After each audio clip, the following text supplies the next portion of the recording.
The Shadow Over Innsmouth by H.P. Lovecraft. 1. During the winter of 1927-28, federal government officials made a strange and secret investigation of certain conditions in the ancient Massachusetts seaport of Innsmouth. The public first learned of it in February, when a vast series of raids and arrests occurred, followed by deliberate burning and dynamiting, under suitable precautions, of an enormous number of crumbling, worm-eaten, and supposedly empty houses along the abandoned waterfront. Uninquiring souls let this occurrence pass as one of the major clashes in a spasmodic war on liquor. Keener news followers, however, wondered at the prodigious number of arrests, the abnormally large force of men used in making them, and the secrecy surrounding the disposal of the prisoners. No trials, or even definite charges, were reported, nor were there any captives seen thereafter in the regular jails of the nation. There were vague statements about disease and concentration camps, and later about dispersal in various naval and military prisons, but nothing positive ever developed. Complaints from many liberal organizations were met with long confidential discussions, and representatives were taken on trips to certain camps and prisons. As a result, these societies became surprisingly passive and reticent. Newspapermen were harder to manage, but seemed largely to cooperate with the government in the end. Only one paper, a tabloid always discounted because of its wild policy, mentioned the deep-diving submarine that discharged torpedoes downward into the marine abyss just beyond Devil Reef. That item, gathered by chance in the haunt of sailors, seemed indeed rather far-fetched, since the low, black reef lies a full mile and a half out of Innsmouth harbor. But at last I am going to defy the ban on speech about this thing.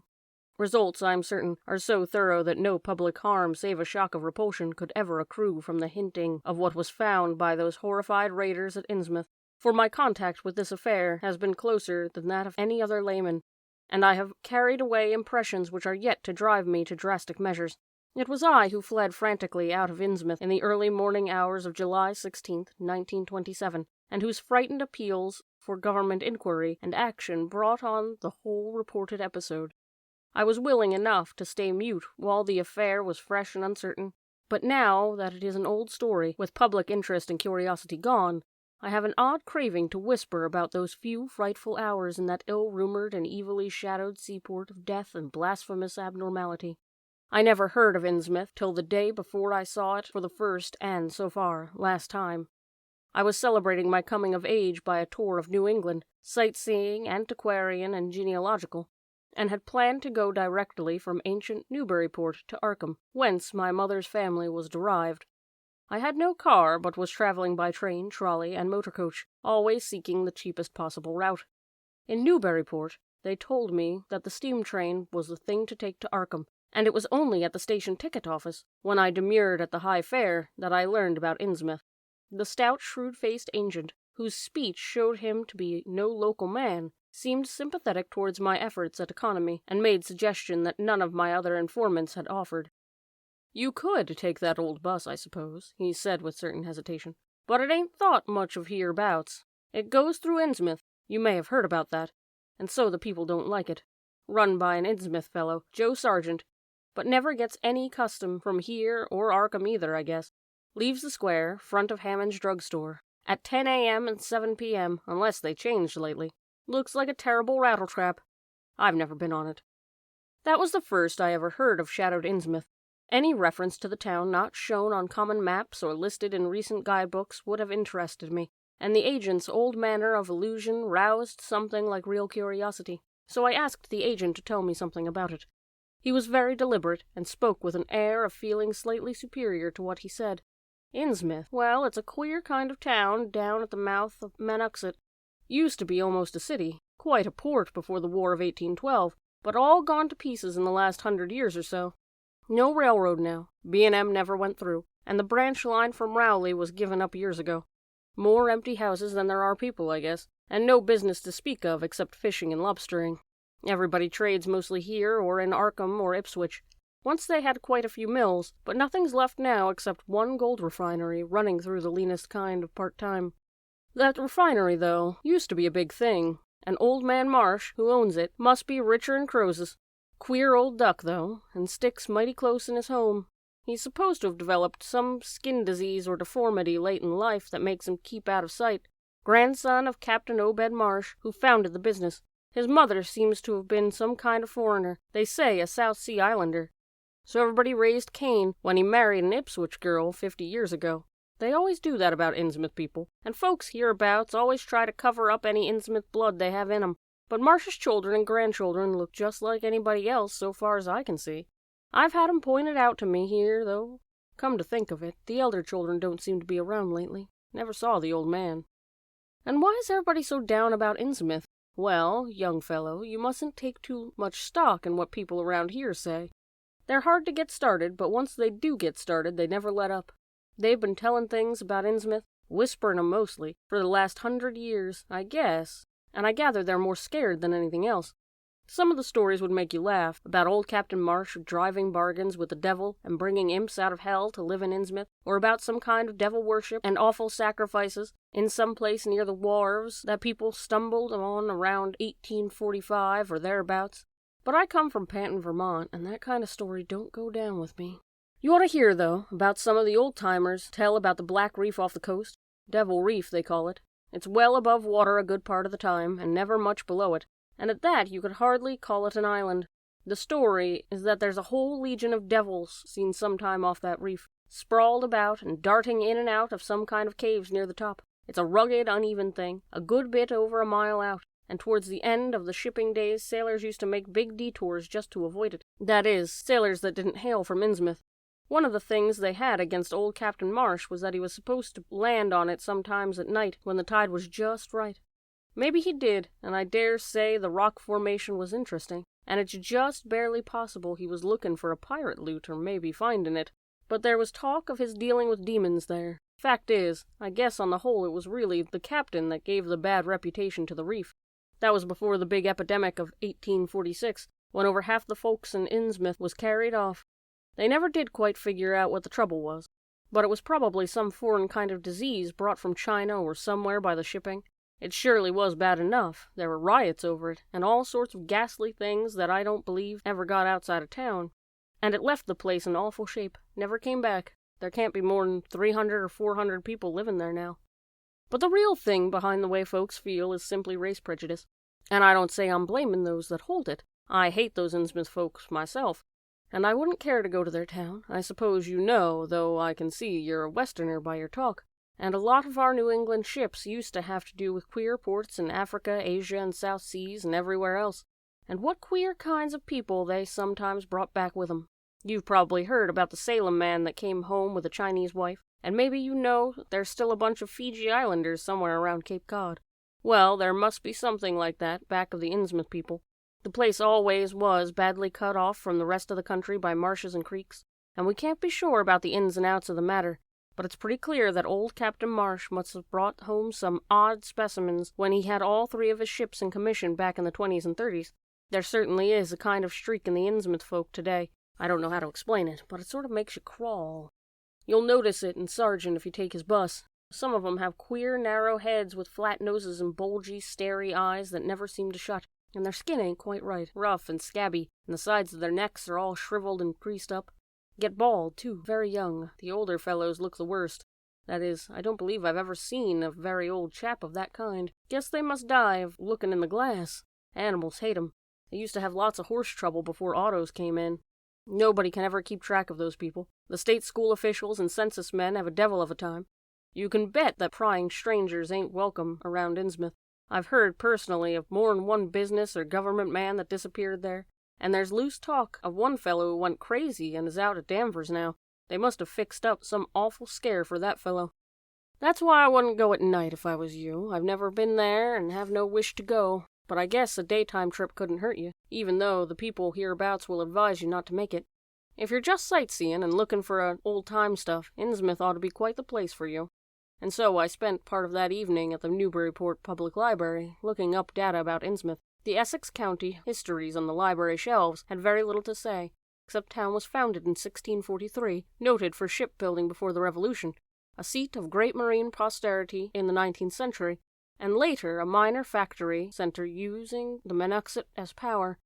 The epidemic and riots of 1846 were very sparsely treated, as if they formed discredit to the country. References to decline were few, though the significance of the later record was unmistakable. After Civil War, all industrial life was confined to the Marsh Refining Company, and the marketing of gold ingots formed the only remaining bit of major commerce aside from eternal fishing. Most interesting of all was a glancing reference to the strange jewelry vaguely associated with Innsmouth. It had evidently impressed the whole countryside more than a little, for mention was made of specimens in the museum of the Miskatonic University at Arkham, and in the display room of the Newbury Historical Society. I resolved to see the local sample, said to be a large, queerly proportioned thing evidently meant for a tiara, but it could possibly be arranged. The librarian gave me a note of introduction to the curator of the society, a Miss Anna Tilton, who lived nearby, and after a brief explanation that ancient gentlewoman was kind enough to pilot me into the closed building, since the hour was not outrageously late. The collection was a notable one indeed, but in my present mood I had eyes for nothing but the bizarre object which glistened in a corner cupboard under the electric lights. It took no excessive sensitiveness to beauty to make me literally gasp at the strange, unearthly splendor of the alien, opulent fantasy that rested there on a purple velvet cushion. The longer I looked, the more the thing fascinated me, and in its fascination there was a curiously disturbing element hardly to be classified or accounted for. I decided that it was the queer, otherworldly quality of the art which made me uneasy. It was as if the workmanship were that of another planet. The patterns all hinted of remote secrets and unimaginable abysses in time and space, and the monotonously aquatic nature of the reliefs became almost sinister. Among the reliefs were fabulous monsters of abhorrent grotesqueness and malignity, wholly primal and awesomely ancestral. At times I fancied that every contour of these blasphemous fish-frogs was overflowing with the ultimate quintessence of unknown and inhuman evil. In odd contrast to the tiara's aspect was its brief and prosy history, as related by Miss Tilton. It had been pawned for a ridiculous sum at the shop in State Street in 1873 by a drunken Innsmouth man shortly afterward killed in a brawl. Miss Tilton was inclined to believe that it formed some part of exotic pirate hoard discovered by old Captain Obed Marsh. This view was not weakened by the insistent offers of purchase at a high price which the Marshes began to make as soon as they knew of its presence, at which they repeated to this day despite the Society's unvarying determination not to sell. As the good lady showed me out of the building, she was assured that the rumors of devil worship were partly justified by a peculiar secret cult, which had gained force there and engulfed all of the orthodox churches. It was called, she said, the Esoteric Order of Dagon, and was undoubtedly a debased, quasi-pagan thing imported from the East a century before, at a time when Innsmouth fisheries seemed to be going barren. Its persistence among the simple people was quite natural in a view of sudden and permanent return of abundantly fine fishing, and it soon came to be the greatest influence on the town. All this, to the pious Miss Tilton, formed an excellent reason for shunning the ancient town of decay and desolation, but to me it was merely a fresh incentive, and I could scarcely sleep in my small room at the Y as the night wore away. 2. Shortly before 10 the next morning I stood with my one valise in front of Hammond's drugstore in the old Market Square waiting for the Innsmouth bus. In a few moments a small motor coach of extreme decrepitude and dirty gray color rattled down State Street, made a turn, and drew up at the curb beside me. I felt immediately that it was the right one, a guess which the half-illegible sign on the windshield, Arkham, Innsmouth, Newport, soon verified. There were only 3 passengers, dark, unkempt men, of sullen visage and somewhat youthful cast, and when the vehicle stopped they clumsily shambled out and began walking up State Street in a silent, almost furtive fashion. The driver also alighted. This, I reflected, must be the Joe Sargent mentioned by the ticket agent, and even before I had noticed any details, there spread over me a wave of spontaneous aversion which could be neither checked nor explained. He was a thin, stoop-shouldered man, not much under 6 feet tall, dressed in shabby blue civilian clothes and wearing a frayed gray golf cap. His age was perhaps 35, but the odd, deep creases in the side of his neck made him seem older when one did not study his dull, expressionless face. He had a narrow head, bulging, watery blue eyes, and seemed never to wink, a flat nose, a receding forehead and chin, and singularly undeveloped ears. As he walked towards the bus, I observed his peculiarly shambling gait, and saw that his feet were inordinately immense. The more I studied them, the more I wondered how he could buy any shoes to fit them. A certain greasiness about the fellow increased my dislike. He was evidently given to working or lounging around the fish docks, and carried with him much of the characteristic smell. Just what foreign blood was in him, I could not even guess. I was sorry when I saw that there would be no other passengers on the bus. Somehow I did not like the idea of riding alone with this driver, but as the leaving time obviously approached, I conquered my qualms and followed the man aboard, extending him a dollar bill and murmuring the single word, Innsmouth. At length the decrepit vehicle started with a jerk and rattled noisily past the old brick buildings of State Street amidst the cloud of vapor from the exhaust. The day was warm and sunny, but the landscape of sand, sedge-grass, and stunted shrubbery became more and more desolate as we proceeded. Out of the window I could see the blue water and sandy line of Plum Island, and we presently drew very near the beach as our narrow road veered off from the main highway to Rowley and Ipswich. At last we lost sight of Plum Island and saw the vast expanse of the open Atlantic on our left. Our narrow course began to climb steeply, and I felt a singular sense of disquiet in looking at the lonely crest ahead where the rutted roadway met the sky. It was as if the bus were about to keep on its ascent, leaving the sane earth altogether and merging with the unknown arcana of upper air and cryptical sky. The smell of the sea took on ominous implications, and the silent driver's bent, rigid back and narrow head became more and more hateful. As I looked at him, I saw that the back of his head was almost as hairless as his face, having only a few straggling yellow strands upon the gray, scabrous surface. Then we reached the crest and beheld the outspread valley beyond, where the Monoxet joins the sea just north of the long line of cliffs that culminate in Kingsport Head. All my attention was captured by the nearer panorama just below me. I had, I realized, come face to face with rumor-shadowed Innsmouth. It was a town of wide extent and dense construction, yet one of a portentous dearth of visible life. The vast huddle of sagging gambrel roofs and peaked gables conveyed with offensive clearness the idea of wormy decay, and as we approached along the now descending road, I could see that many roofs had wholly caved in. Stretching inland, I saw the rusted, grass-grown line of the abandoned railway, and leaning telegraph poles now devoid of wires. Here and there the ruins of wharves jutted out from the shore to the end of indeterminate rottenness, and the farthest south seeming the most decayed. And far out at sea, despite a high tide, I glimpsed a long black line scarcely rising above the water, yet carrying the suggestion of odd latent malignancy. This, I knew, must be Devil Reef. As I looked, a subtle, curious sense of beckoning seemed superadded to the grim repulsion, and oddly enough, I found this overtone more disturbing than the primary impression. As the bus reached a lower level, I began to catch the steady note of a waterfall through the unnatural stillness. The leaning, unpainted houses grew thicker, lined both sides of the road, and displayed more urban tendencies than those we were leaving behind. The panorama ahead had contracted to a street scene, and in spots I could see where a cobblestone pavement and stretches of black sidewalk had formerly existed. All the houses were apparently deserted, and there were occasional gaps where tumble-down chimneys and cellar walls told of buildings that had collapsed. Pervading everything was the most nauseous, fishy odor imaginable. And I was not to reach my destination without one other very strong impression of poignantly disagreeable quality. The bus had come to a sort of open concourse or radio point of churches on two sides, and the bedraggled remains of a circular green in the center, and I was looking at a large pillared hall on the right-hand junction ahead. The structure's once white paint was now gray and peeling, and the black and gold sign on the pediment was so faded that I could only with difficulty make out the words, Esoteric Order of Dagon.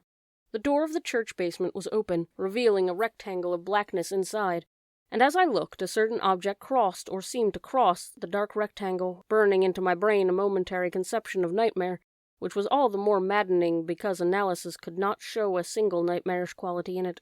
It was a living object, the first except the driver that I had seen since entering the compact part of town, and had I been in a steadier mood I would have found nothing whatever of terror in it.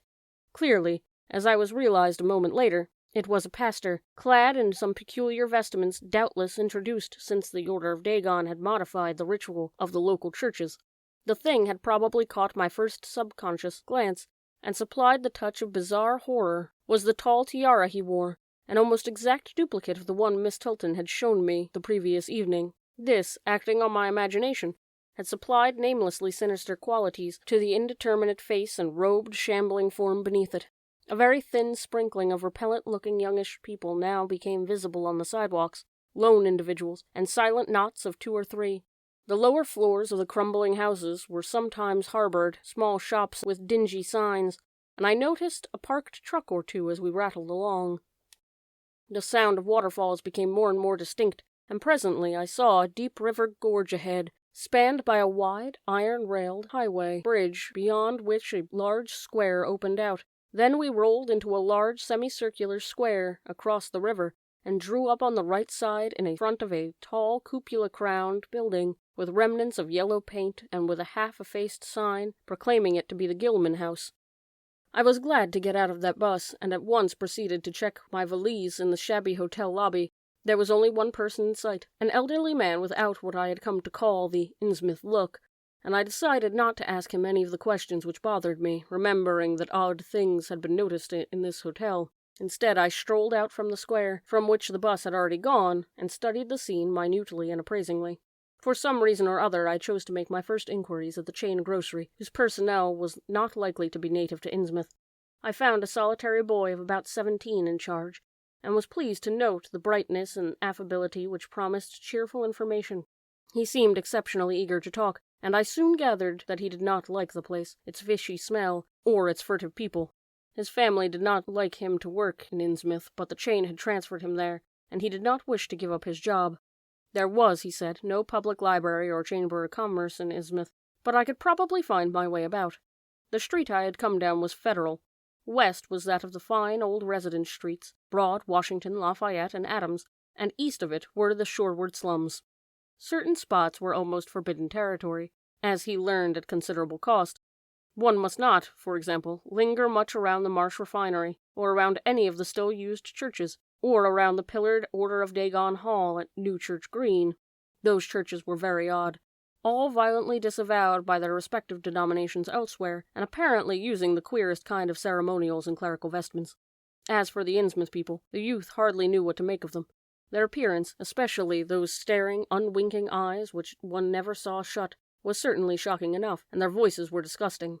It was awful to hear them chanting in their churches at night, and especially during their main festivals or revivals, which fell twice a year on April 30th and October 31st. They were very fond of the water, and swam a great deal in both river and harbor. Swimming races out to Devil Reef were very common, and everyone in sight seemed well and able to share in this arduous sport. It would be of no use, my informant said, to ask the natives of anything about the place. The only one who would talk was a very aged but normal-looking man who lived at the poorhouse, on the north rim of town, and spent his time walking about or lounging the fire station. This hoary character, Zadok Allen, was 96 years old and somewhat touched in the head, besides being a town drunkard.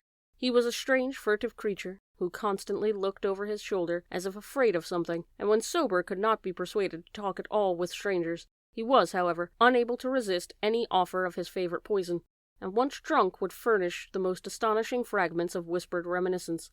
After all, though, little useful data could be gained from him, since his stories were all insane, incomplete hints of impossible marvels and horrors which could have no source save in his own distorted fancy. Nobody ever believed him, but the natives did not like him to drink and talk with any strangers. It was not always safe to be seen questioning him. It was probably from him that some of the wildest popular whispers and delusions were derived. The Marshes, together with the other 3 gently bred families of the town, the Waits, the Gilmans, and the Elliots, were all very retiring. They lived in immense houses along Washington Street, and several were reputed to harbor in concealment certain kinsfolk whose personal aspect forbade public view, and whose deaths had been reported and recorded. Warning me that most of the street signs were down, the youth drew for my benefit a rough but ample painstaking sketch map of the town's salient features. After a moment's study, I felt sure that it would be of great help, and pocketed it with profuse thanks. Thus began my systematic, though half-bewildered tour over Innsmouth's narrow, shadow-blighted ways. Crossing the bridge and turning toward the roar of the lower falls, I passed close to the Marsh Refinery, which seemed oddly free from the noise of industry. This building stood on the steep river bluff near a bridge, and an open confluence of streets which I took to be the earliest civic center, displaced after the Revolution by the present town square. Recrossing the gorge on the Main Street Bridge, I struck a region of utter desertion, which somehow made me shudder. Collapsing huddles of gambrel roofs formed a jagged and fantastic skyline, above which rose the ghoulish, decapitated steeple of an ancient church. Fish Street was as deserted as Main, though it differed in having many brick and stone warehouses still in excellent shape. Water Street was almost its duplicate, save that there were great seaward gaps where wharves had been, Not a living thing did I see except for the scattered fishermen on the distant breakwater, and not a sound did I hear except the lapping of the harbor tides and the roar of the falls in the Manoxet.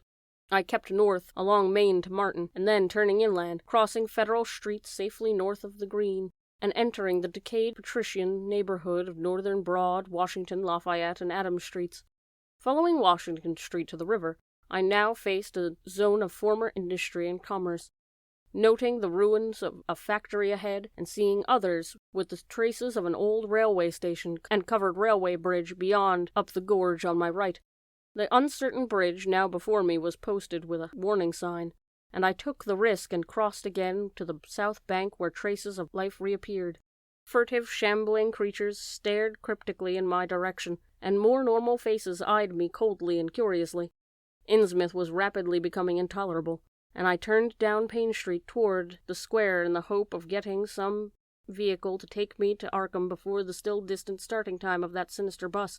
It was then that I saw the tumble-down fire station on my left, and noticed the red-faced, bushy-bearded, watery-eyed old man in indescript rags, who sat on a bench in front of it, talking with a pair of unkempt but not abnormal-looking firemen. This, of course, must be Zadok Allen, the half-crazed, liquorish, nonagenarian, whose tales of old Innsmouth and its shadow were so hideous and incredible. 3. I had been assured that the old man could do nothing but hint at wild, disjointed, and incredible legends, and I had been warned that the natives made it unsafe to be seen talking with him. Yet the thought of this aged witness to the town's decay, with memories going back to the early days of ships and factories, was a lure that no amount of reason could make me resist. Curiosity flared up beyond sense and caution, and in my youthful egotism I fancied I might be able to sift a nucleus of real history from the confused, extravagant outpouring I would probably extract with the aid of whiskey. A quart bottle of such was easily, though not cheaply, obtained from the rear of a dingy variety store just off the square in Elliott Street. Re-entering the square, I saw that luck was with me, for, shuffling out of Payne Street around the corner of the Gilman house, I glimpsed nothing less than the tall, lean, tattered form of old Zadok Allen himself. In accordance with my plan, I attracted his attention by brandishing my newly purchased bottle, and soon realized that he had begun to shuffle wistfully after me as I turned into Waite Street on my way to the most deserted region I could think of. Before I reached Main Street, I could hear a faint and wheezy, "Hey, mister," behind me, and I presently allowed the man to catch up and take copious pulls from the quart bottle. I began putting out feelers as we walked along to Water Street, and turned southward amidst the omnipresent desolation and crazily tilted ruins, but found that the aged tongue did not loosen as quickly as I had expected. At length I saw a grass-grown opening towards the sea beyond the crumbling brick walls, and the weedy length of an earth and masonry wharf projecting beyond.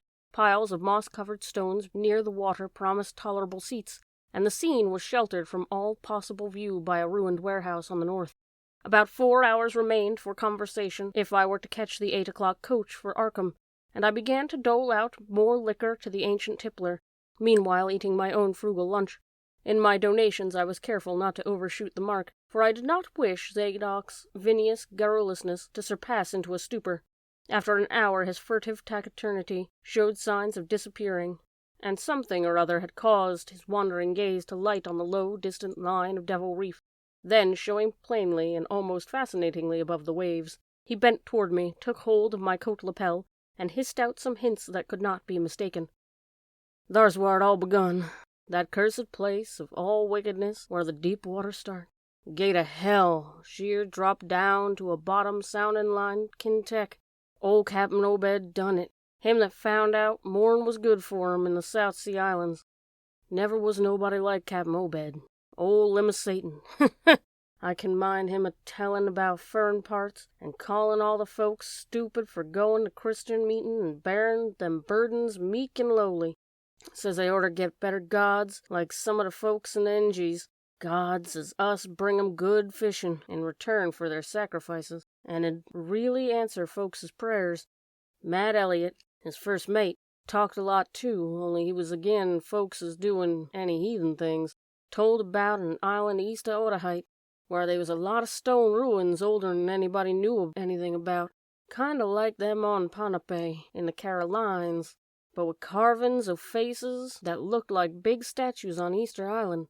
There was a little volcanic island near there, too, where there was other ruins of different carvings. Ruins all wore away like they'd been under the sea once, and with pictures and awful monsters all over 'em. Well, sir, Matt, he says the natives around there had all the fish they could catch, and sported bracelets and armlets and head rings, made out of queer kind of gold and covered with pictures and monsters just like the ones carved over the ruins on the little island, sort of fish-like frogs or frog-like fishes, that was drawed in all kinds of positions like they was human beings. Nobody could get at of them where they got all the stuff, and all the other natives wondered how they managed to find fish in plenty even when the very next islands had lean pickings. Matt, he got to wondering too, and so did Captain Obed. Obed, he notices, besides, that lots of handsome young folks drop out of sight for good from year to year, and that they want many old folk around. Also, he thinks some of the folks look darn queer, even for Kaniaks.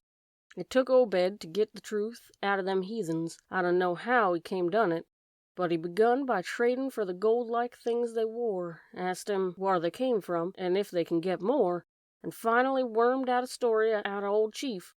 Wallachia, they called him. Nobody but Obed had ever believed the old yeller devil, but the captain could read folks like they was books. Nobody never believes me now when I tell 'em, and I don't suppose you will, young feller.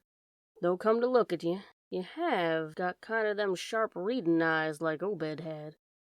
The old man's whisper grew fainter, and I found myself shuddering at the terrible, sincere portentousness of his intonation, even though I knew his tale could be nothing but drunken fantasy. Well, Sir Obed, he learnt that they's things on this arth as most folks never heard about, and wouldn't believe if they did hear. It seems these Kaniaks was sacrificing heaps of their young men and maidens to some kind of god thing that lived under the sea, and getting all kinds of favors in return. They met the things on the little islet with the queer ruins, and it seems they awful pictures of fish frog monsters was supposed to be pictures of these things. Maybe they was a kind of critters as got all the mermaids' stories and sex arted. They had all kinds of cities on the sea bottom, and this island was heaved up from there. Seems they was some of the things alive in the stone buildings where the island came up sudden to the surface. That's how the Kaniaks got wind they was down there. Made a sign talk as soon as they got over being skirt, and pieced up a bargain afore long. Them things liked human sacrifices. Had 'em ages afore, but lost track of the upper world arter time. What they done to the victims it ain't for me to say, and I guess Obed wasn't none too sharp about asking. But it was all right with the heathens, because they been having a hard time and was desperate about everything. They give a sartain number of young folks to the sea things twixt every year, May Eve and Halloween, reg'lar as could be. Also give some of the carved knickknacks they made. What the things agreed to give in return was plenty of fish. They druv 'em in from all over the sea, and a few gold-like things now and then. When it come to mating with them toad-looking fishes, the Kaniaks kind of balked. But finally they learnt something as put on a new face on the matter. Seems the human folk has got a kind of relation to sick water beasts, that everything come alive out of the water onct, and only needs a little change to go back again. Them things told the Kaniaks that if they mixed bloods, there'd be children as'd look human at first, but later turn more and more like the things, till finally they'd take to the water and jine the main lot of things down there. And this is the important part, young feller. Them as turned into fish things and went into the water wouldn't never die. Them things never died except they was kilt violent. Well, sir, it seems by the time Obed knowed them islanders, they was all full of fish blood from them deep water things. When they got old and begun to show it, they was kept hid until they felt like taking to the water and quitting the place. Some was more touched than others, and some never did change quite enough to take to the water, but mostly they turned out just the way them things said. Them as was born like the things changed early, but them as nearly human sometimes stayed on the island till they was past 70, though they'd usually go down under for trial trips afore that. Folks as had took to the water generally come back a good deal to visit, so's a man 'd often be a-talking for his own 5 times great-grandfather who'd left the dry land a couple of 100 years or so afore. Everybody got out of the idea of dying, except in canoe wars with the other islanders, or as sacrifices to the sea gods down below, or from snake bite or plague or sharp-looking galloping ailments or something afore they could take to the water, but simply looked for'ard to a kind of change that wasn't a bit 'orrible arter a while. They thought what they'd got was well worth all they'd had to give up, and I guess Obed kind of come to think of the same hisself when he chewed over to old Wallachiyah's story a bit. Wallachiyah, though, was one of the few who hadn't got none of the fish blood, being of a royal line that intermarried with royal lines on other islands. Wallachiyah gave him a funny kind of thingamajig made out of lead or something that he said he'd bring up the fish things from any place in the water while they might be a nest of 'em. The idea was to drop it down with the right kind of prayers and sick. Wallachiyah allowed, as was the things, was scattered all over the world, so as anybody that looked about could find a nest and bring 'em up if they wanted. Matt, he didn't like this business after all, and wanted Obed should keep away from the island. But the captain was sharp for again and found he could get them gold things so cheap it'd pay him to make a specialty of 'em. Things went on that way for many years, and Obed got enough of that gold-like stuff to make him start the refinery in Waite's old run-down fullin' mill. Well, come about 38, I was about 7-year-old. Obed, he found the island people all wiped out between voyages. Seemed the other islanders had got wind of what was going on and had took matters into their own hands. Suppose they must have had, arter all. Them old magic signs as the sea things says was the only things they was afeard of. No tellin' what any of them cognacs will chance to get a holt of when the sea bottom throws up some island with ruins older than deluge. Pious cusses these was. They didn't leave nothing standing on either the main island or the little volcanic islet, except what parts of the ruins was too big to knock down. That naturally hit Obed pretty hard, seeing as his normal trade was doing very poor. It hit the whole of Innsmouth, too, because in seafaring days what profited the master of a ship generally profited the crew proportionate. Most of the folks around the town took the hard times kind of sheep-like and resigned, but they was in bad shape because fishin' was peterin' out and the mills wasn't doing none too well. Then's the time Obed he begun a cursin' at the folks for being dull sheep and prayin' to Christian heavens as didn't help 'em none. He told 'em he knowed of folks as prayed to God that may be something you really need, and says if a good bunch of men 'd stand by him, he could maybe get a holt of sartin powers as 'd bring plenty of fish and quite a bit of gold. Here the old man faltered, mumbled, and lapsed into a moody and apprehensive silence, glancing nervously over his shoulder and then turning back to stare fascinatedly at the distant black reef. When I spoke to him he did not answer, so I knew I would have to let him finish the bottle. He licked its nose and slipped it into his pocket, then began to nod and whisper softly to himself. I bent close to catch any articulate words he might utter, and thought I saw a sardonic smile behind the stained, bushy whiskers. Yes, he was really forming words, and I could grasp a fair proportion of them. Poor Matt. Matt he allus was agin it. Tried to line up the folks on his side, and had long talks with the preachers. No use. They run the Congregational parson out of town, and the Methodist feller quit. Never did see Resolve Babcock, the Baptist parson, again. Wrath of Jehovah. I was a mighty little critter. But I heard what I heard and seen what I seen, Dagon and Ashtoreth, Belial and Beelzebub, Golden Calf and the idols of Canaan and the Philistines, Babylonish abominations. Mene, Tekel, a parson. He stopped again, and from the look in his watery blue eyes I feared he was close to a stupor after all. But when I gently shook his shoulder, he turned on me with astonishing alertness and snapped out some more obscure phrases. Don't believe me, eh? Then just tell me, young feller. Why Captain Obed and 20-odd other folks used to row out to Devil Reef in the night and chant things so loud you could hear it all over town when the wind was right. Tell me that, eh? And tell me why Obed was allus dropping heavy things down into the deep water the other side of the reef where the bottom shoots down like a cliff lower'n you kin sound. Tell me what he done with that funny-shaped lead thingamajig as Wallachiyah gave him. Hey, boy? The watery blue eyes were almost savage and maniacal now, and the dirty white beard bristled electrically. Old Zadok probably saw me shrink back, for he began to cackle evilly. Beginning to see, eh? How about the night I took my pa's ship glass up to a cupola and seed the reef a-bristling thick with shapes that dove off quick soon's the moon rise. Obed and the other folks was in a dory, but them shapes dove off the far side of the deep water and never come up. How'd you like to be a shaver alone up in a cupola and watching shapes as wasn't human shapes, eh? The old man was getting hysterical, and I began to shiver with a nameless alarm. He laid a gnarled claw on my shoulder, and it seemed to me that its shaking was not altogether that of mirth. Suppose one night you need some heavy heaved off in old Bed's dory beyond the reef, and then larn next day a young feller was missing from home, eh? Did anybody ever see hide nor hair of Hiram Gilman again, did they? And Nick Pierce, and Lully Waite, and Adoniram Southwick, and Henry Garrison, hey?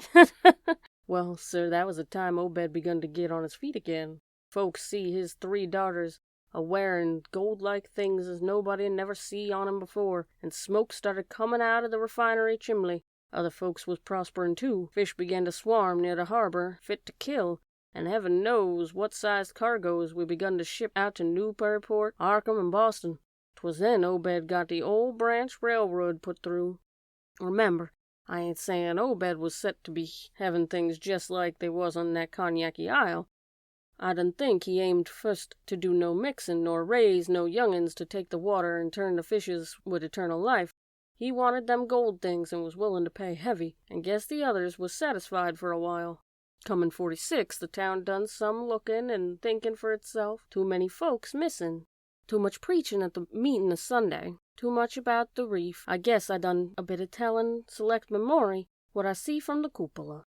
There was a party one night as follered Obed's crowd out to the reef, and I heard shots betwixt the dories. Next day, Obed and 32 others was in jail, and everybody a-wonderin' what jest was afoot, and just what charge 'em again could be to hold. God, if anybody looked ahead a couple of weeks later, when nothing had been throwed into the sea for that long. Zadok was showing signs of fright and exhaustion, and I let him keep silence for a while, though glancing apprehensively at my watch. The tide had turned and was coming in now. The sounds of waves seemed to arouse him. That awful night, I seed 'em. I was up in the cupola, hordes of 'em, swarms of 'em, all over the reef swimming up in the harbor of Manuxet. God, what happened to the streets of Innsmouth that night? They rattled the door, but Pa couldn't open. Then they clomb out the kitchen winder and his musket to find the Selectman Maury and see what he could do. Mounds of the dead and the dying, shots and screams, shouting, and Old Square in Town Square, and New Church Green just throwed open, proclamation, treason, called it the plague when folks come in and found half a people missing. Nobody left them as jinin' Obed and them things, or else keep quiet. Never heard of my pa no more. The old man was panting, perspiring profusely. His grips on my shoulder tightened. Everything was cleaned up in the morning, but they was traces. Obed, he kinder take charge of things and said he was going to be changed. Others worship with us when the meeting time. In certain houses he's got to entertain guests. They got to mix like they had done with the cognacs. And he, for one, didn't feel bound to stop 'em. Far gone was Obed, just like a crazy man in subject. He says he brung us a fish treasure and should have what they hankerin' after. Nothin' was to be different outside. Only we was to keep shy of the strangers if we knowed what was good for us. We all had to take the oath of Dagon, and later on was the second and third oaths that some of us took. Them as'd help special and get special rewards, gold and sec. No use balkin', for they was millions of 'em down there. They'd rather not start risin' and wipin' out humankind, but if they was gave away and forced to, they could do a lot towards just that. Yield up enough sacrifices and savage knickknacks and arborage in town when they wanted it, and they'd let us alone enough. All in the band of the faithful, order of Dagon, and the children should never die, and go back to the mother Hydra and the father Dagon, what we all come to find at once. Iya, Iya, Cthulhu Fatagan, Funi, Megalith, Cthulhu Relay, Wanagal Fatagan. Old Zadok began to moan now, and tears were coursing down his channeled cheeks in the depths of his beard. God, what I seen since I was 15 years old. Mene, Tekel a parson. The folks was missin', and them as kilt themselves. Them as told things in Arkham or Ipswich, or such places, was all called crazy, like you're a-calling me right now. But God, what I seen. They'd a kilt me long ago for what I know. Only I took first and second oaths of Dagon from Obed. so was protected unless in the jury of 'em proved I told things knowing and deliberate. But I wouldn't take the third oath. I'd died rather than take that. It got worse around Civil War time, when children born since '46 begun to grow up. Some of 'em, that is. I was afeard. Never did no pryin' out of that awful sight. And never see one of 'em close to in all my life. That is, never no full-blooded one.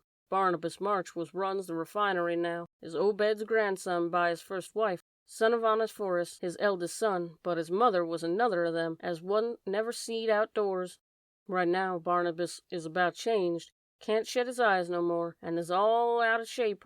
They say he still wears clothes, but he'll take to the water soon. The sound of the incoming tide was now very insistent, and little by little it seemed to change the old man's mood from maudlin tearfulness to watchful fear. He would pause now and then to renew those nervous glances over his shoulder or out towards the reef, and despite the wild absurdity of his tale, I could not help beginning to share his vague apprehensiveness. Zadok now grew shriller, and seemed to be trying to whip up his courage with a louder speech. "Hey, you, why don't you say something? How'd you like to be living in a town like this, with everything a-rottin' and a-dyin', and boarded-up monsters crawlin' and bleatin' and barkin' and hoppin' around the black cellars and attics every way you turn? Hey, well, sir, let me tell you that ain't the worst." Zadok was really screaming now, and the mad frenzy of his voice disturbed me more than I care to own. "Curse ye, don't set that a-staring at me with them eyes. I tell Obed Marsh he's in hell, and he's got to stay there. In hell, I says. Can't get me. I ain't done nothing, nor told nobody nothing. Oh, you young feller. Well, even if I ain't told nobody nothing yet, I goin' to now. You just sit still and listen to me, boy. This is what I ain't never told nobody. I says I didn't get to do no pryin' outer that night, but I found things out just the same. You want to know what a real horror is, hey? Well, it's this. It ain't what them fish devils has done, but what they're a-goin' to do. They're a-bringin' things up out of the whar they come from into the town, been doin' it for years, and slackin' up lately. Them houses north of the river betwixt the water and the main streets is full of 'em. Them devils and what they brung. And when they get ready, I say when they get ready, ever hear tell of a Shoggoth? Hey, d'ye hear me? I tell ye, I know what them things be. I seen 'em one night when... The hideous suddenness and inhuman frightfulness of the old man's shriek almost made me faint. His eyes, looking past me towards the malodorous sea, were positively starting from his head, while his face was a mask of fear worthy of Greek tragedy. His bony claw dug monstrously into my shoulder, and he made no motion as I turned my head to look at whatever he had glimpsed. There was nothing that I could see, only the incoming tide, with perhaps one set of ripples more local than the long-flung line of breakers. But now Zadok was shaking me, and I turned back to watch the melting of that fear-frozen face into the chaos of twitching eyelids and mumbled gums. Presently his voice came back, albeit as a trembling whisper. "Get out of here! Get out of here! They seen us! Get out for your life! Don't wait for nothing! They know now! Run for it, quick!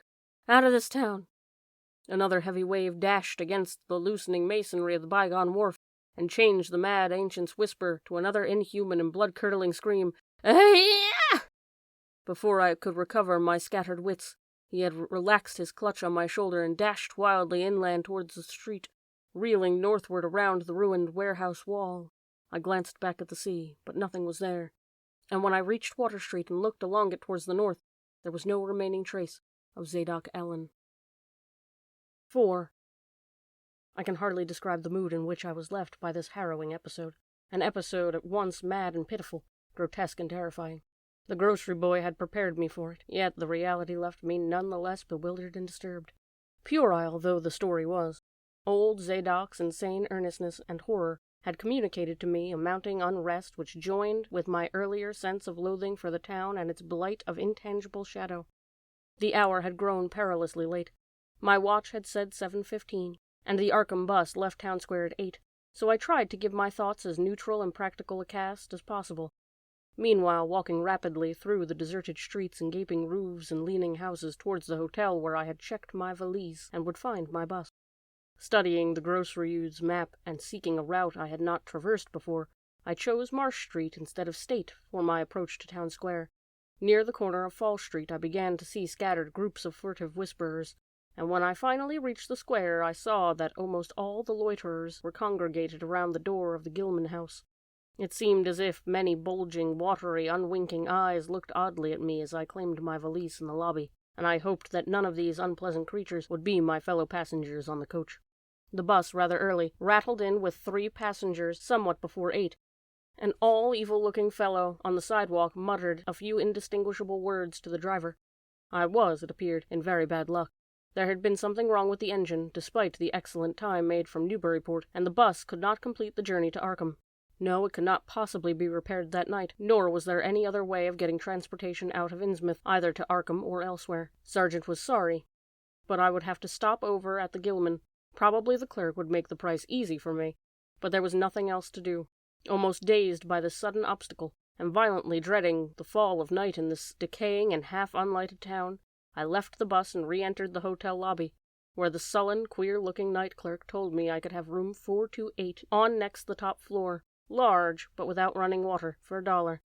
Despite what I had heard of this hotel in Newburyport, I signed the register, paid my $1, and let the clerk take my valise, and followed that sour, solitary attendant up the 3 creaking flights of stairs past the dusty corridors which seemed wholly devoid of life. My room, a dismal rear one with 2 windows and bare, cheap furnishings, overlooked the dingy courtyard, otherwise hemmed in by low, deserted brick blocks, and commanded a view of decrepit westward-stretching roofs with a marshy countryside below. At the end of the corridor was a bathroom, a discouraging relic with ancient marble bowl, tin tub, faint electric light, and musty wood paneling all around the plumbing fixtures. As twilight deepened, I turned on the one feeble electric bulb over the cheap iron-framed bed and tried as best as I could to read. I felt it advisable to keep my mind wholesomely occupied, for it would not do to brood over the abnormalities of this ancient, blight-shadowed town while I was still within its borders. The insane yarn I had heard from the aged drunkard did not promise very pleasant dreams, and I felt I must keep the image of his wild, watery eyes as far as possible from my imagination. Another thing that disturbed me was the absence of a bolt on the door of my room. One had been there, as marks clearly showed, but there were signs of recent removal. No doubt it had become out of order, like so many other things in this decrepit edifice. In my nervousness, I looked around and discovered a bolt on the clothes-press, which seemed to be of the same size, judging from the marks, as the one formerly on the door. To gain a partial relief from the general tension, I busied myself in transferring this hardware to the vacant place with the aid of a handy 3-in-1 device, including a screwdriver which I kept on my keyring.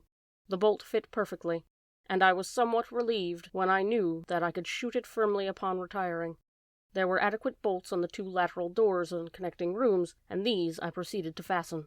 I did not undress, but decided to read until I was sleepy and then lie down with only my coat, collar, and shoes off. Taking a pocket flashlight from my valise, I placed it in my trousers so that I could read my watch if I woke up later in the dark. Drowsiness, however, did not come, and when I stopped to analyze my thoughts, I found to my disquiet that I was really unconsciously listening for something which I dreaded but could not name. At length, feeling a fatigue which had nothing of drowsiness in it, I bolted the newly outfitted hall door, turned off the light, and threw myself down on the hard, uneven bed, coat, collar, shoes, and all. In the darkness, every faint noise of the night seemed magnified, and a flood of doubly unpleasant thoughts swept over me. I was sorry I had put out the light, yet was too tired to rise and turn it on again. Then, after a long, dreary interval, and prefaced by a fresh creaking of stairs in the corridor, there came that soft, damnably unmistakable sound which seemed like a malign fulfillment of all my apprehensions. Without the least shadow of a doubt, the lock on my hall door was being tried, cautiously, furtively, tentatively, with a key.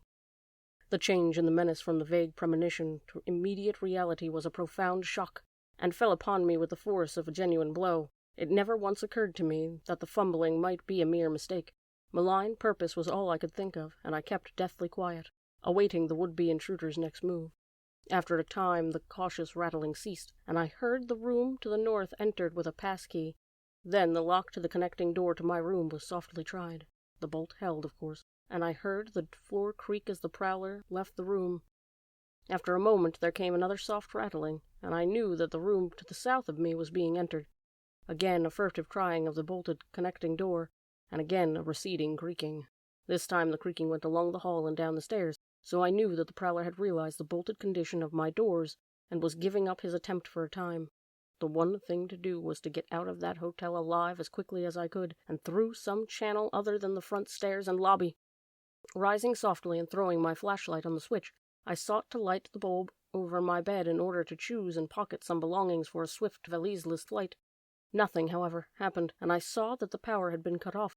So, filling my pockets with the flashlight's aid, I put on my hat and tiptoed to the windows to consider chances of descent.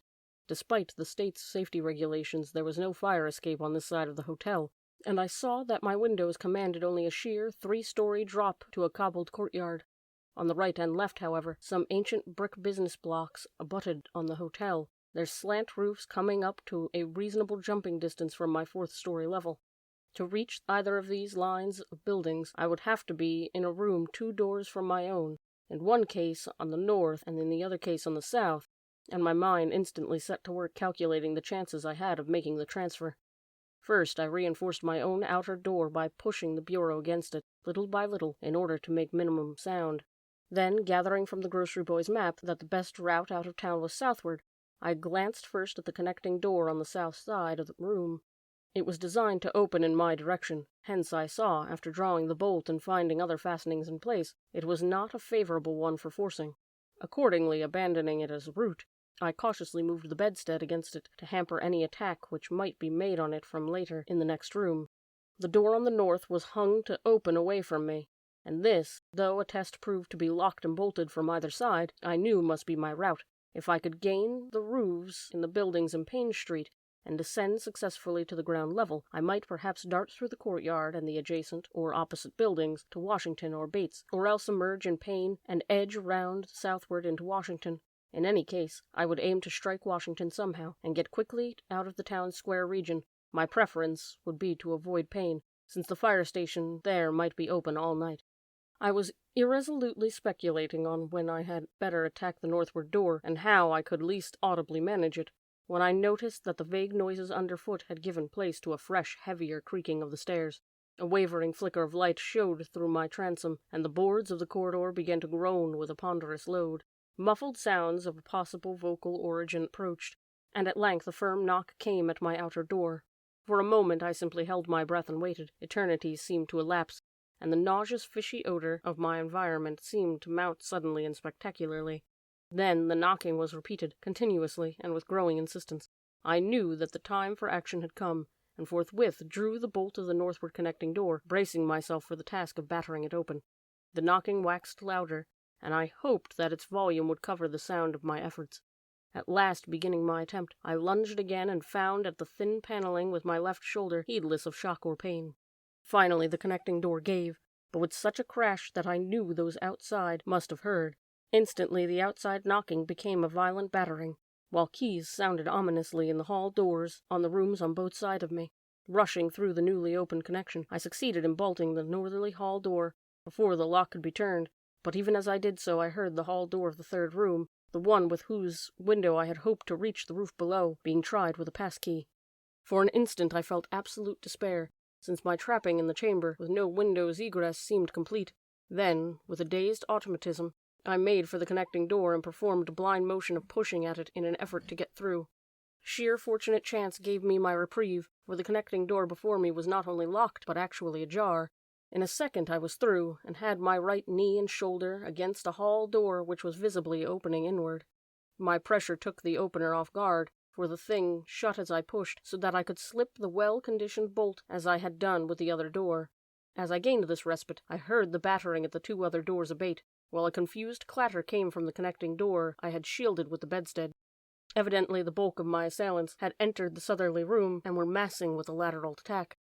But at the same moment the pass-key sounded in the next door to the north, and I knew that a nearer peril was at hand.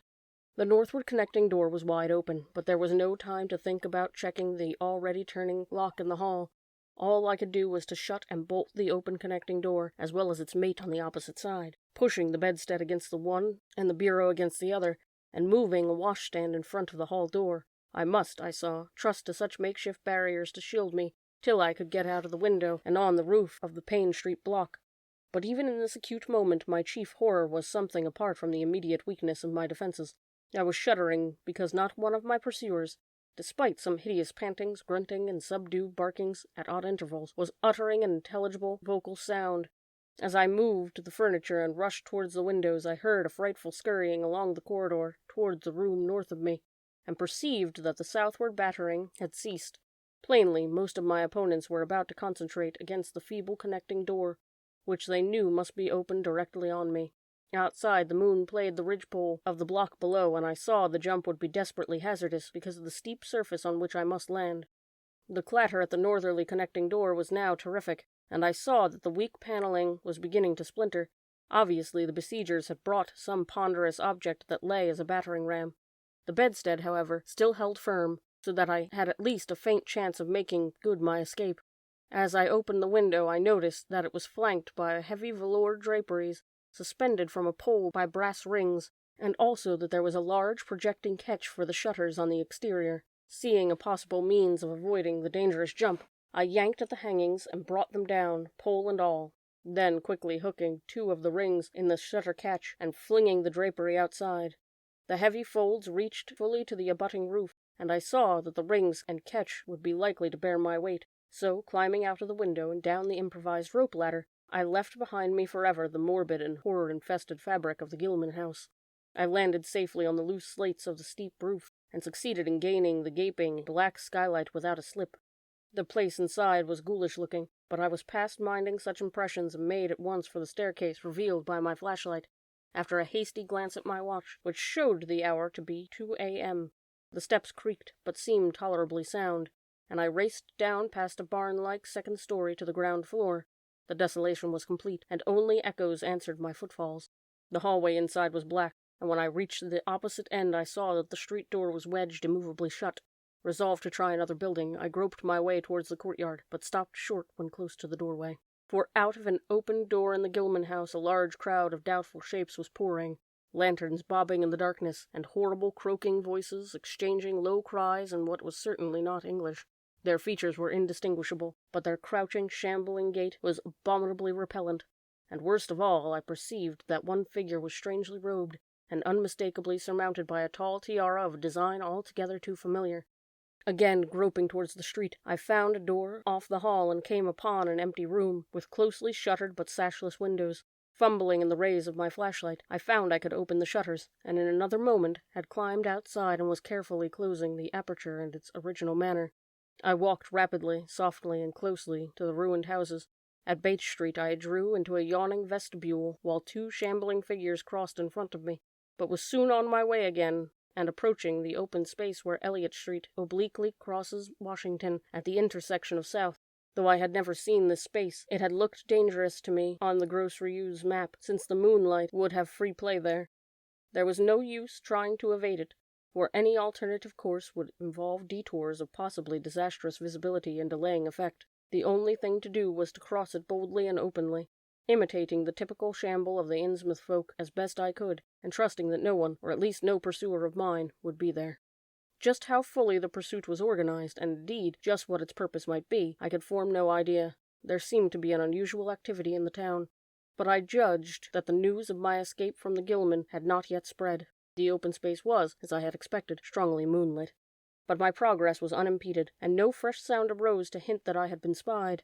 Glancing about me, I involuntarily let my pace slacken for a second to take in the sight of the sea, gorgeous in the burning moonlight at the street's end. Far out beyond the breakwater was a dim, dark line of Devil Reef. Then, without warning, I saw the intermittent flashes of light on the distant reef. My muscles tightened for panic flight, held in only by certain unconscious caution and half-hypnotic fascination. And to make matters worse, there now flashed forth from the lofty cupola of the Gilman house, which loomed up to the northeast behind me, a series of analogous, though differently paced gleams, which could be nothing less than an answering signal. I now bent to the left, around the ruinous green, still gazing towards the ocean as it blazed in spectral summer moonlight, and watching the cryptical flashing of those nameless, unexplainable beacons. It was then that the most horrible impression of all was borne in upon me, the impression which destroyed the last vestige of self-control and sent me running frantically southward past the yawning black doorways and fishily staring windows of that deserted nightmare street. For at closer glance I saw that the moonlit waters between the reef and the shore were far from empty. They were alive with a teeming horde of shapes swimming inward toward the town. My frantic running ceased before I had covered a block, for at my left I began to hear something like the hue and cry of organized pursuit. There were footsteps and guttural sounds, and a rattling motor wheezed south along Federal Street.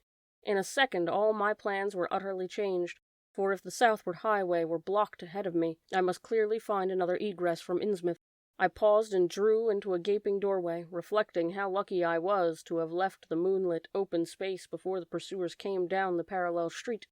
Then I thought of the abandoned railway to Rowley, whose solid line of ballasted, weed-grown earth still stretched off to the northwest.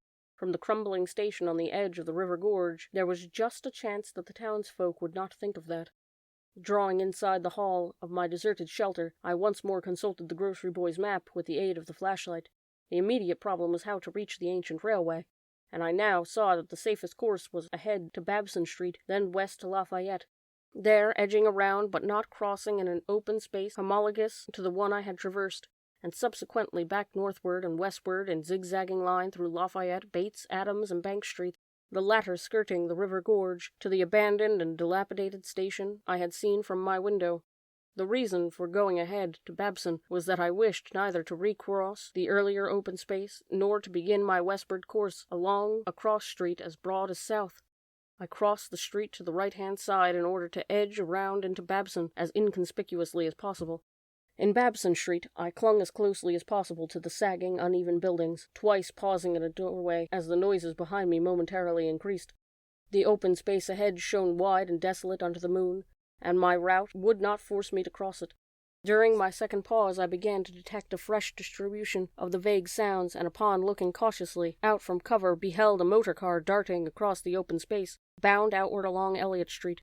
As I watched, choked by the sudden rise of the fishy odor after a short abatement, I saw a band of uncouth, crouching shapes loping and shambling in the same direction, and knew that this must be the party guarding the Ipswich Road, since the highway forms an extension of Elliott Street.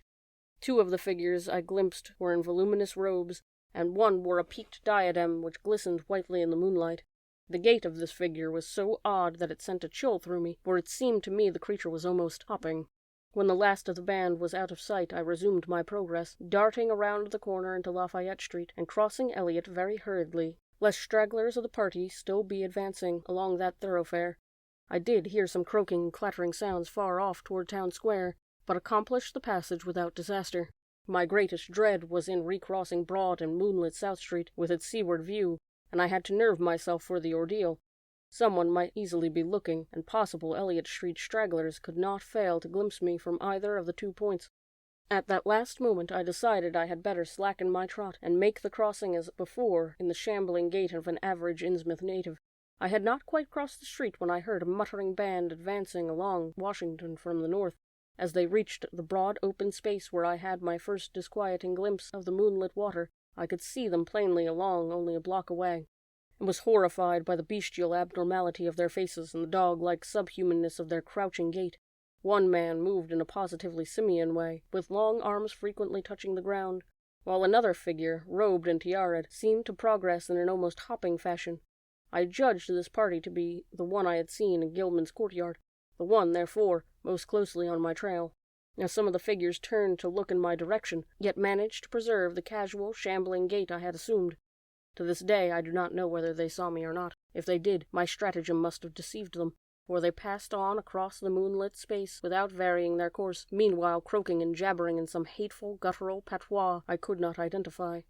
Once more in shadow, I resumed my former dog trot, past the leaning and decrepit houses that stared blankly into the night.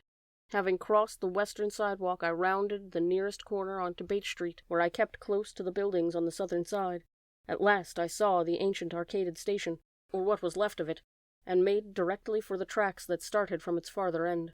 The rails were rusty but mainly intact, and not more than half the ties had rotted away. Walking or running on such surface was very difficult, but I did my best, and on the whole made very fair time. From some distance the line kept on along the gorge's brink, but at length I reached the long-covered bridge where it crossed the chasm at a dizzying height. The condition of this bridge would determine my next step. If humanly possible, I would use it. If not, I would have to risk more street wandering and take the nearest intact highway bridge.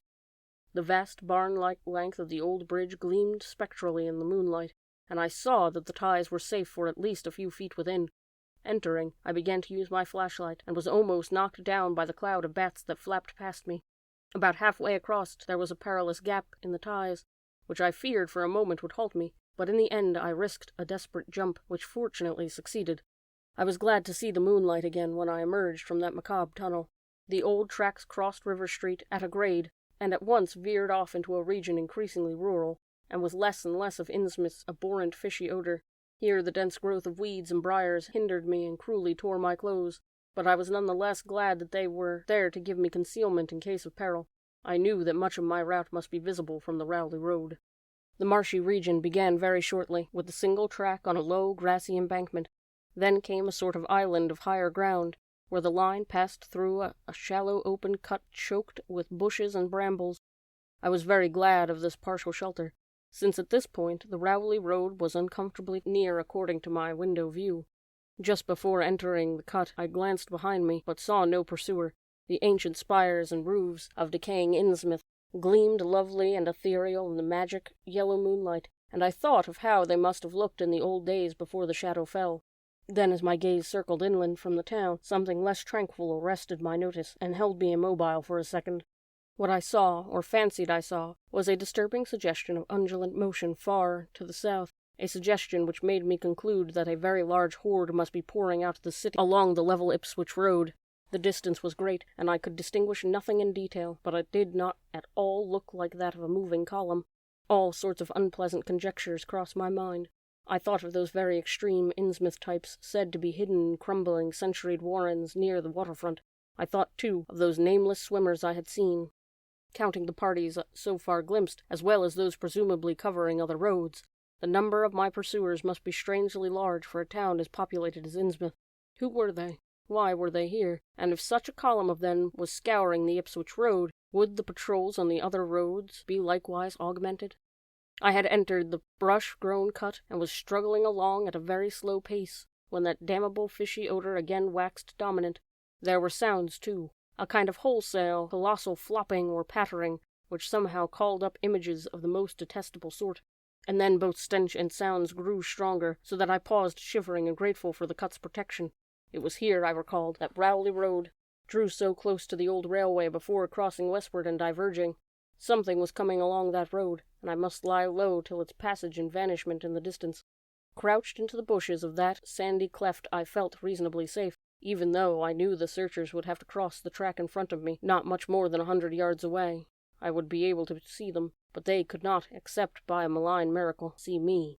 All at once I began dreading to look at them as they passed. I saw the close moonlit space where they would surge by, and had curious thoughts about the irredeemable pollution of that space. They would perhaps be the worst of all Innsmouth types, something one would not care to remember. The stench waxed overpowering, and the noises swelled to a bestial babble of croaking, baying, and barking, without the least suggestion of human speech. Were these indeed the voices of my pursuers?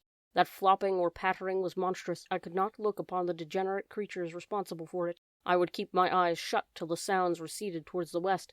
The horde was very close now, the air foul with their hoarse snarlings, and the ground almost shaking with their alien-rhythmed footfalls.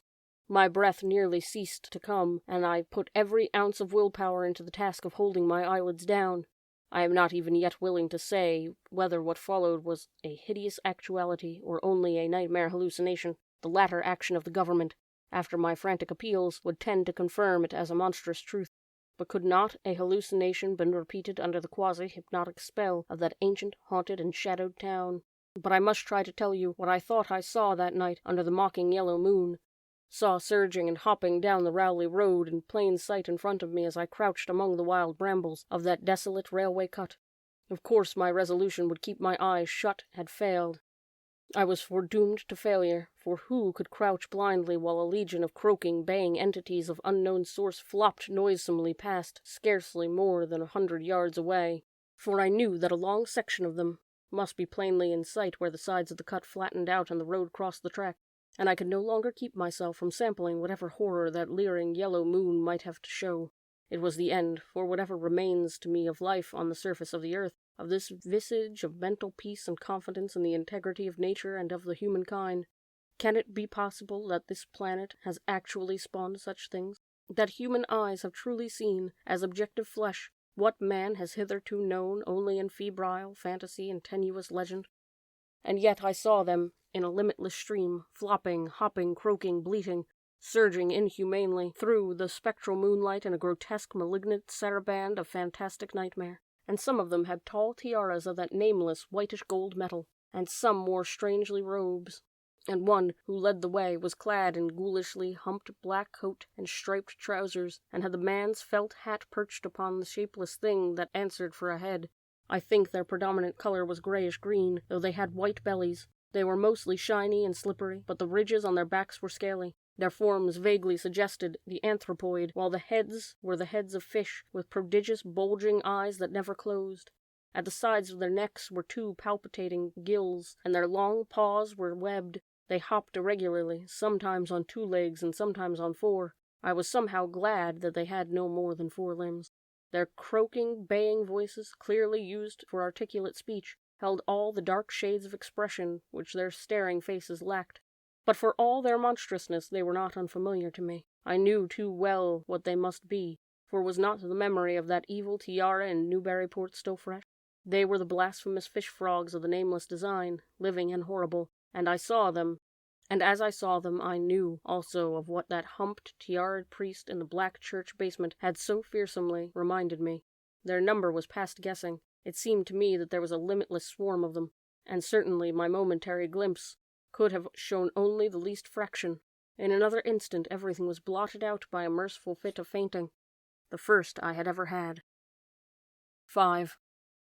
It was a gentle daylight rain that awakened me from my stupor in the brush-grown railway cut, and when I staggered out of the roadway ahead I saw no trace of any prints in the fresh mud. Innsmouth's ruined roofs and toppling steeples loomed up greyly towards the southeast, but not a living creature did I spy in all the desolate salt marshes around. My watch was still going, and told me that the hour was past noon. The reality of what I had been through was highly uncertain in my mind, but I felt that something hideous lay in the background. I must get away from the evil-shadowed Innsmouth, and accordingly I began to test my cramped, wearied powers of locomotion. Despite weakness, hunger, horror, and bewilderment, I found myself after a time able to walk, so started slowly along the muddy road to Rowley. Before evening I was in the village, getting a meal and providing myself with presentable clothes. I caught the night train to Arkham, and the next day talked long and earnestly with government officials there, a process I later repeated in Boston. With the main result of these colloquies the public is now familiar, and I wish, for normality's sake, that there were nothing more to tell. Perhaps it is madness that is overtaking me, yet perhaps a greater horror, or a greater marvel, is reaching out. I did not look for that piece of strange jewelry said to be in the Miskatonic University Museum. I did, however, improve my stay in Arkham by collecting some genealogical notes I had long wished to possess. Very rough and hasty data, is true, but capable of good use later on, when I might have time to collate and codify them. The curator of the Historical Society there, Mr. E. Lapham Peabody, was very courteous about assisting me, and expressed unusual interest when I told him I was a grandson of Eliza Orne of Arkham, who was born in 1867 and had married James Williamson of Ohio at the age of 17. It seemed that a maternal uncle of mine had been there for many years on a quest much like my own, and that my grandmother's family was a topic of some local curiosity. There had, Mr. Peabody said, been considerable discussion about the marriage of her father, Benjamin Orne, just after the Civil War, since the ancestry of the bride was peculiarly puzzling. The bride was understood to have been an orphaned Marsh of New Hampshire, a cousin of the Essex County Marshes, but her education had been in France, and she knew very little of her family.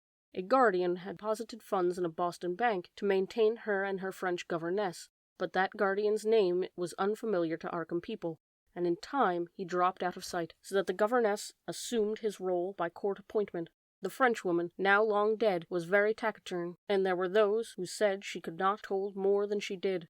But the most baffling thing was the inability of anyone to place the recorded parents of the young woman, Enoch and Lydia Meserve March, among the known families of New Hampshire. Possibly, many suggested, she was a natural daughter of some Marsh of prominence. She certainly had the true Marsh eyes. Most puzzling was having done after her early death, which took place at the birth of my grandmother, her only child.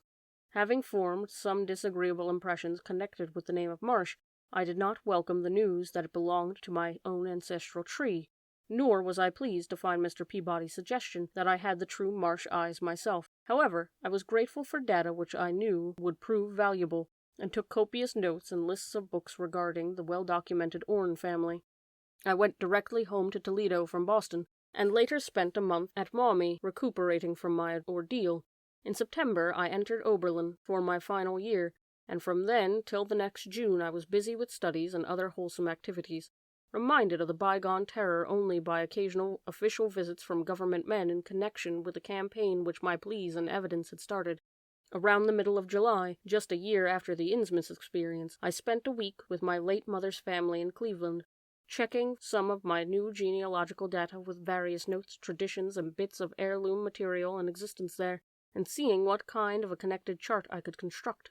I did not exactly relish this task, for the atmosphere of the Williamson home had always depressed me.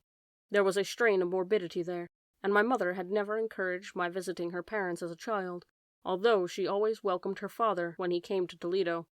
My Arkham-born grandmother had seemed strange and almost terrifying to me, and I do not think I grieved when she disappeared.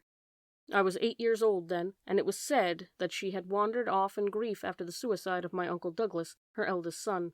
He had shot himself after a trip to New England, the same trip, no doubt, which had caused him to be recalled at the Arkham Historical Society. This uncle had resembled her, and I had never liked him either. Something about the staring, unwinking expression of both of them had given me a vague, unaccountable uneasiness. My mother and Uncle Walter had not looked like that. They were like their father, though poor little cousin Lawrence, Walter's son, had been an almost perfect duplicate of his grandmother before his condition took him to the permanent seclusion of a sanitarium at Canton. I had not seen him for 4 years, but my uncle once implied that his state, both mental and physical, was very bad. This worry had probably been a major cause of his mother's death 2 years before. My grandmother and his widowed son Walter now comprised the Cleveland household, but the memory of older times hung thickly over it. I still disliked the place, and tried to get my researches done as quickly as possible. Williamson records and traditions were supplied in abundance by my grandfather, though for Orne material I had to depend on my Uncle Walter, who put at my disposal the contents of all his files, including notes, letters, cuttings, heirlooms, photographs, and miniatures. It was in going over the letters and pictures on the Orne side that I began to acquire a new terror of my own ancestry. As I have said, my grandmother and Uncle Douglas had always disturbed me. Now, years after their passing, I gazed at their pictured faces with measurably heightened feeling of repulsion and alienation.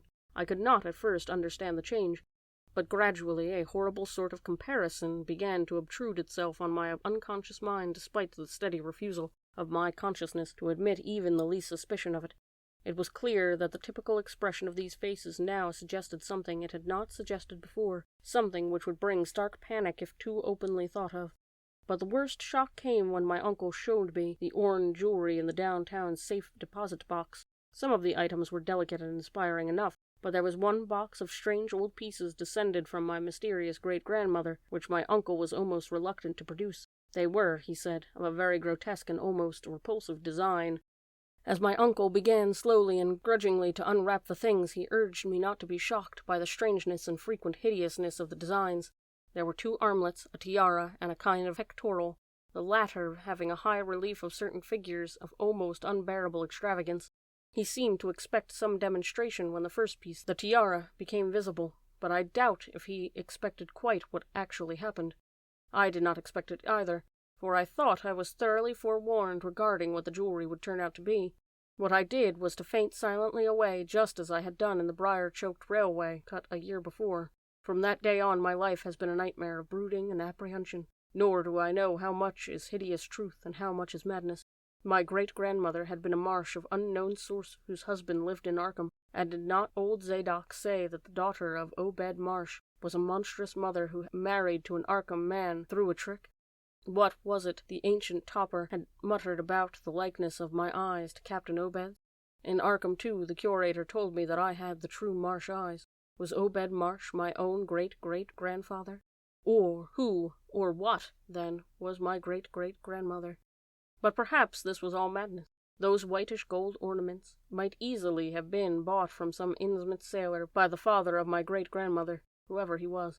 and that look in the staring-eyed faces of my grandmother and self-slain uncle might be sheer fancy, bolstered up by the Innsmouth shadow, which had so darkly colored my imagination. But why had my uncle killed himself after an ancestral quest in New England? For more than 2 years I fought off these reflections with partial success. My father secured for me a place in an insurance office, and I buried myself in routine as deeply as possible. In the winter of 1930-31, however, the dreams began. They were very sparse and insidious at first, but increased in frequency and vividness as the weeks went by. Great watery spaces opened out before me, and I seemed to wander through titanic sunken porticos and labyrinths of weedy cyclopean walls and grotesque fishes as my companions. Then the other shapes began to appear, filling me with nameless horror the moment I awoke. But during the dreams they did not horrify me. I was one with them, wearing their unhuman trappings, treading their aqueous ways, and praying monstrously at their evil sea-bottom temples. There was much more than I could remember, but even what I did remember each morning would be enough to stamp me as a madman or a genius if ever I dared to write it down. Some frightful influence, I felt, was seeking gradually to drag me out of the sane world of wholesome life into unnameable abscesses of blackness and alienage, and the process told heavily on me. My health and appearance grew steadily worse, till finally I was forced to give up my position and adopt the static, secluded life of an invalid. Some odd, nervous affliction had me in its grip, and I found myself at times almost unable to shut my eyes. It was then that I began to study the mirror with mounting alarm. The slow ravages of disease are not pleasant to watch, but in my case there was something subtler and more puzzling in the background. My father seemed to notice it too, for he began looking at me curiously and almost affrightedly. What was taking place in me? Could it be that I was coming to resemble my grandmother and Uncle Douglas? One night I had a frightful dream in which I met my grandmother under the sea. She lived in a phosphorescent palace of many terraces, with gardens of strange leprous corals and grotesque brachiate efflorescences, and welcomed me with a warmth that may have been sardonic.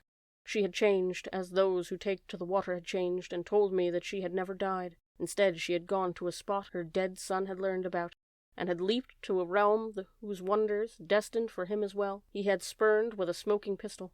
This was to be my realm too. I could not escape it. I would never die, but I would live with those who had lived since before man had walked on earth. I met also that which had been my grandmother. For 80,000 years Pthalia had lived in Ithonth-le, and thither had gone back to Obed Marsh was dead. Ithnale was not destroyed when the upper men shot death into the sea. It was hurt, but not destroyed. The deep ones could never be destroyed, even though the Paleologian magic of the forgotten old ones might sometime check them. For the present they would rest, but some day, if they remembered, they would rise again for the tribute great Cthulhu craved. It would be a city greater than Innsmouth next time. They had planned to spread, and had brought up that which would help them, but now they must wait once more. For bringing the upper earth's men's death I must do a penance, but that would not be heavy. This was the dream in which I saw Shoggoth for the first time, and the sight set me awake in a frenzy of screaming. That morning the mirror definitely told me I had acquired the Innsmouth look. So far I had not shot myself as my Uncle Douglas did. I bought an automatic and almost took the step, but certain dreams deterred me. The tense extremes of horror are listening, and I feel queerly drawn towards the unknown sea depths instead of fearing them. I hear and do strange things in sleep, and awake with the same exaltation instead of terror. I do not believe I need to wait for the full change, as most have waited. If I did, my father would probably shut me up in a sanitarium as my poor little cousin is shut up. Stupendous and unheard-of splendors await me below, and I shall seek them soon. Ya, relay, Cthulhu Fatagan, ya, ya! No, I shall not shoot myself. I cannot be made to shoot myself. I shall plan my cousin's escape from that Canton madhouse, and together we shall go to the marvel-shadowed Innsmouth. We shall swim out to that brooding reef in the sea, and dive down through the black abysses to cyclopean and many-columned Ithonth-le, and in that lair of the deep ones we shall dwell amidst wonder and glory forever.